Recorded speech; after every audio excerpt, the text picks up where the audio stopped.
Ini hari Senin, hari yang dulu banyak tidak disukai siswa-siswi di seluruh muka bumi, karena mereka harus kembali bersekolah setelah dimanjakan dengan weekend. Tapi siapa yang tahu, kalau hari Senin saat itu akan dirindukan. Biasanya di Senin pagi di sekolah atau di kantor pemerintahan, diadakan upacara bendera atau apel pagi. Tapi itu 7 bulan lalu, saat pandemi belum terjadi di kota Nindi dan di kota-kota di seluruh dunia. Pandemi ini mengharuskan seluruh sekolah di kota Nindi harus tutup sampai waktu yang tidak ditentukan. Ada rasa syukur di hati Nindi dengan sekolahnya ditutup. Mungkin terdengar egois, tapi paling tidak Nindi bisa menghindar dengan cowok ini. Namanya Dimas. Dia saat ini kelas 2 SMK, sama dengan Nindi, tapi dengan jurusan kelas yang berbeda. Kejadian itu bermula saat Nindi dan seluruh warga sekolahnya melakukan upacara bendera seperti biasanya. Petugas upacara telah melaksanakan tugasnya, yaitu menaikkan sangsaka di tiang bendera dengan sempurna. Kemudian dilanjutkan dengan penyampaian petuah dari kepala sekolah. Masing-masing siswa mendengar khusyuk apa yang disampaikan Kepsek saat itu. Tapi pastinya ada juga yang menatap ke arah kepala sekolah, tapi jiwanya entah melayang kemana. Di barisan belakang, ada 2 orang gadis yang berbicara dengan berbisik. "Nen, kamu gak apa kan?" tanya Lea di sebelahnya dengan berbisik. "Iya, gak apa kok," jawab Nindi yang dibalas dengan berbisik juga. "Mau diantar ke UKS gak?" tanya Lea lagi. Gak usah. Jawab Nindi menolak. Lea tidak menjawab. Ia hanya menatap Nindi untuk memastikan temannya baik-baik saja. Dia harus berhati-hati jika dia tidak ingin dihampiri guru BK yang saat ini berada tepat beberapa baris di belakangnya. Guru BK yang satu ini memang suka mengumpulkan siswanya untuk dihukum jika ada yang mengobrol saat upacara berlangsung. Bruk. Suara seseorang tiba-tiba jatuh. Itu adalah Nindi. Dia pingsan, bibirnya pucat. Beruntung ada barisan tepat di belakang Nindi, sehingga kepalanya tidak langsung jatuh menyentuh lantai. Bergegas petugas PMI sekolah yang bertugas hari itu menghampiri Nindi. Dari kejauhan, terlihat ada seseorang yang juga berlari menghampiri Nindi. Padahal barisannya jauh dari barisan Nindi. Dia bahkan bukan bagian dari PMI sekolah. Itu adalah Dimas. Dengan bantuan dari petugas dan Dimas, Nindi kemudian dibopong menuju UKS. Kepala sekolah kembali melanjutkan patuannya setelah berhenti beberapa saat. Dia pun kembali mengingatkan untuk selalu menjaga kesehatan agar kejadian barusan tidak kembali terjadi. Sedangkan di UKS sudah terbaring Nindi di sana. Nindi tidak pingsan, badannya hanya lemas. Kakinya tidak sanggup lagi menahan berat badan tubuhnya. Nindi kemudian diberi obat dan air minum oleh petugas PMI yang membopong Nindi tadi. "Gimana? Sudah enakan belum, Kak?" tanya Rita yang bertugas sebagai PMI hari itu. Rita adalah siswi kelas 1, adik kelas Nindi. "Udah, makasih ya," jawab Nindi dengan wajah yang masih pucat. "Sama-sama. Tadi pagi gak sarapan ya, Kak?" tanyanya lagi. "Iya, gak sempat. Buru-buru tadi," jawab Nindi lagi. "Iya sih Kak, namanya buru-buru. Kakak istirahat aja dulu. Nanti kalau nggak kuat masuk kelas, izin pulang aja Kak, istirahat di rumah," ucap Rita menyarankan. "Iya, aku rebahan dulu ya. Nanggung kalau harus pulang sekarang," jawab Nindi. "Ya udah, aku tinggal dulu ya Kak. Mau balik tugas lagi. Nanti selesai upacara aku balik ke sini lagi," ucap Rita. "Ayo bro, biar dia istirahat dulu," ajak petugas medis lainnya kepada Dimas. "Aku boleh jaga bentar di sini nggak? Kasian ditinggal sendiri," ucap Dimas memohon. "Waduh, nggak boleh Kak, kan yang di sini cuma buat yang sakit," jawab Rita. "Bentar aja deh, nanti aku balik kok, sekalian mau ke WC juga," kata Dimas lagi mencari alasan. "Ya udah, tapi nanti kalau udah selesai balik ya bro," kata Ray mengingatkan yang juga petugas medis saat itu. "Iya, aman pokoknya. Sudah sana-sana," Hus, ada yang pingsan tuh, kata Dimas sambil tangannya mendorong pelan badan adik kelasnya agar mereka segera pergi. Ih, mau pacaran ya bro, kata Ray menggoda kepada Dimas. Hehehe, ini makanya nggak usah dulu. Jangan diganggu makanya, jawab Dimas yang juga berbisik. Awas lo ketahuan guru, kami nggak tanggung jawab lo ya kak, jawab Rita yang sedikit kesal kepada Dimas, yang ternyata ada maksud tersembunyi saat membantu mereka. Iya, bawel amat sih, kata Dimas lagi. Ray dan Rita kemudian kembali ke lapangan upacara untuk kembali bertugas. Tinggal Nindi dan Dimas berdua di UKS. Gimana? Udah enakan? Tanya Dimas. Padahal pertanyaan itu sudah ditanyakan Rita sebelumnya. Iya lumayan, udah dikasih obat tadi, jawab Nindi. Oh syukurlah, jawab Dimas lagi. Kamu gak balik ke lapangan?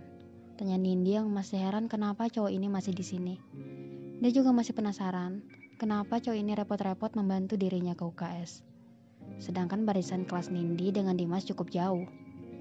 Di sana juga ada petugas medis, bahkan teman sekelasnya pastinya akan membantu jika memang petugas medis tidak cukup. Nanti aja, aku masih mau temenin kamu, jawab Dimas yang diakhiri senyum di wajahnya. Gak apa, tinggal aja, bisa kok sendiri, jawab Nindi yang mulai merasa tidak enak. Gak ah, aku mau di sini, boleh ya? Jawab Dimas memelas. Ya sudah, terserah kamu, jawab Nindi yang sudah pasrah. Sebenarnya dia terlalu lelah jika harus beradu mulut. Gitu dong. Nih, aku bawain teh botol. Ini bagus buat orang yang lemas. Harusnya sih teh hangat.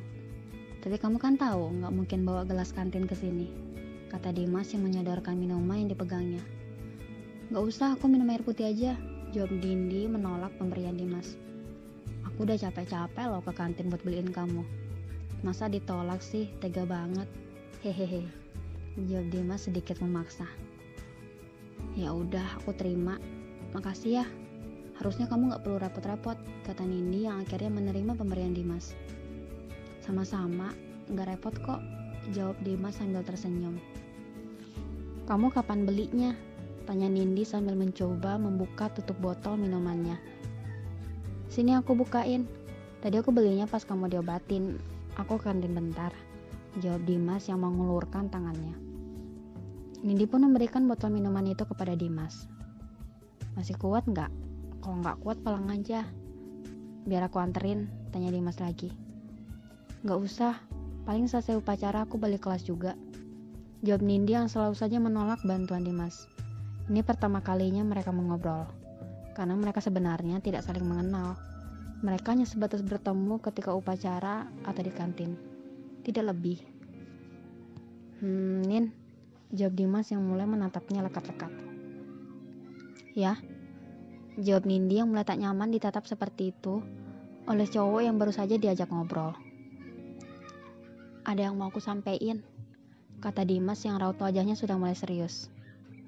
Apa? Tanya Nindi yang mulai penasaran akan apa yang disampaikan Dimas. Duh, mati aku. Meminjam uang kali ya. Gak ada angin, gak ada hujan, tiba-tiba jadi baik gini, pikir Nindi. Aku suka sama kamu, Nin, ucap Dimas. Hah? Maksudnya gimana? Aku gak salah dengar, tanya Nindi yang tidak percaya akan yang ia dengar. Kamu gak salah dengar, Nin. Aku suka sama kamu. Aku udah liatin kamu, udah lama. Dari pertama aku lihat kamu di sekolah, di kantin. Saat itu aku langsung jatuh hati. Dari jauh aku cuma bisa liatin kamu, tapi belum ada keberanian dan kesempatan buat dekatin, jawab Dimas memberi penjelasan. Nindi hanya bisa diam. Dia sangat kaget akan yang ia dengar. Dia tidak tahu kalau selama ini dia memiliki pengagum rahasia. Nindi langsung menegak minuman yang ia pegang.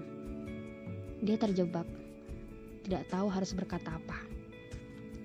Kaget ya? Maaf, udah bikin kamu shock, ucap Dimas. Oh, iya, jawab Nindi. Ia mulai gelisah. Dia hanya ingin upacara di luar sana segera selesai, agar petugas medis segera datang, sehingga ia bisa pergi dari hadapan Dimas. Kok diam? Kamu belum punya pacar kan? Setahu aku sih, aku gak pernah lihat kamu dekat dengan cowok di sekolah atau dijemput cowok lain. Tanya Dimas yang menunggu Nindi yang saat ini hanya bisa diam. Iya, jawab Nindi. Dia masih bingung dengan apa yang terjadi. Iya apanya, Nin? Jawab Dimas. Kamu lagi buat konten prank ya? Kameranya di mana? Tanya Dini sambil celinguk-celinguk, berharap ini cuma prank yang dibuat untuknya. Kamu kebanyakan nonton YouTube kayaknya. Konten apaan, Nin? Aku bukan YouTuber. Kamu lihat mataku. Apa mata ini masih kelihatan bohong? Ucap Dimas yang raut wajahnya kembali serius. Nindi tidak berani menatap mata Dimas langsung. Dia hanya melirik sekilas ke mata itu. Nindi tahu dia tidak berbohong. Dia hanya mengulur waktu sampai petugas medis datang. Jadi gimana? Tanya Dimas lagi. Gimana apanya? Tanya Nindi. Apaan sih nih orang? Maksa banget. Bukannya sembuh malah tambah lemas. Tolong upacara selesai dong, tinta Nindi dalam hati. Gimana? Aku boleh deketin kamu? Tanya Dimas. Belum sempat Nindi menjawab datang petugas medis, Rita dan Ray. Halo kak, kami kembali, sapa Rita dari depan pintu. Terima kasih Tuhan, kau mengirimkan perantara untuk menolongku. Dek, gimana? Udah selesai upacaranya? Tanya Nindi yang akhirnya bisa bernapas lega. Udah kak, gimana? Masih lemas? Tanya Rita dan Ray menghampiri Nindi. Mendingan kok, ini udah mau balik kelas, jawab Nindi yang mencoba turun dari kasurnya. Pelan-pelan kak, ucap Rita sambil membantu Nindi turun dari kasur. Kakak ada minyak angin nggak? Kalau nggak ada bawa aja dari UKS, nanti sebelum pulang baru dikembaliin, tanya Rita lagi. Ada kayaknya di tas dek, jawab Nindi. Sini aku bantu antar ke kelas kak, jawab Ray menawarkan bantuannya. Nggak usah, biar aku aja yang antar, ucap Dimas yang terganggu akan kehadiran mereka. Loh kak, kok masih di sini? Tadi nggak kembali ke lapangan ya? Tanya Rita. Sudah kok, tapi habis upacara langsung balik ke sini lagi. Baru aja aku nyampe, jawab Dimas berbohong. Masa sih? Tanya Rita tidak percaya. Ya udah kalau nggak percaya, ayo Nen aku anterin ke kelas, jawab Dimas. Nggak usah. Kalian semua balik aja ke kelas masing-masing. Gak lama lagi bel masuk nih, jawab Nindi yang masih ingin menjaga jarak dulu dengan Dimas. Dia masih belum menatap pikiran dan hatinya akan yang baru ia alami. Oh ya udah, kalian balik ke kelas dulu ya. Ayo bro, ajak Ray pada Dimas yang merupakan teman sekelasnya. Iya, makasih ya semuanya. Bye, ucap Nindi melambaikan tangannya. Iya kak, sama-sama. Bye, ucap Rita. Hati-hati Nin, ucap Dimas yang masih tidak ingin pergi dari hadapan orang yang disukainya. Nindi pun kembali ke kelasnya. Begitupun Rita, Ray, dan Dimas yang kembali ke kelas masing-masing. Sebenarnya dia masih ingin beristirahat di sana, tapi akan menjadi tidak nyaman karena cowok itu pasti akan mengganggunya. Sepanjang pelajaran Nindi tidak berfokus dengan pelajarannya. Badannya lemas dan kini ditambah lagi dengan ungkapan hati Dimas tadi pagi. Malam harinya, Nindi dan seluruh siswa di kotanya dikejutkan dengan berita bahwa seluruh sekolah diliburkan. Itu karena adanya pandemik yang melanda di seluruh kota. Nindi tersenyum lega. Paling tidak saat ini ada alasan tidak bertemu dengan cowok itu. Di WhatsApp, di atas chat grup kelasnya ada chat yang baru masuk. Hai, isi pesan yang baru masuk itu. Nindi tidak membuka isi pesannya. Dia hanya melihat foto profil dari pengirim pesan itu. Itu foto Dimas. Dia memilih untuk tidak membalas ataupun membaca pesan dari Dimas. Dia hanya tidak ingin memberi harapan kepadanya. Karena hati Nindi sudah diisi orang lain yang saat ini menjadi pacar temannya, Lea.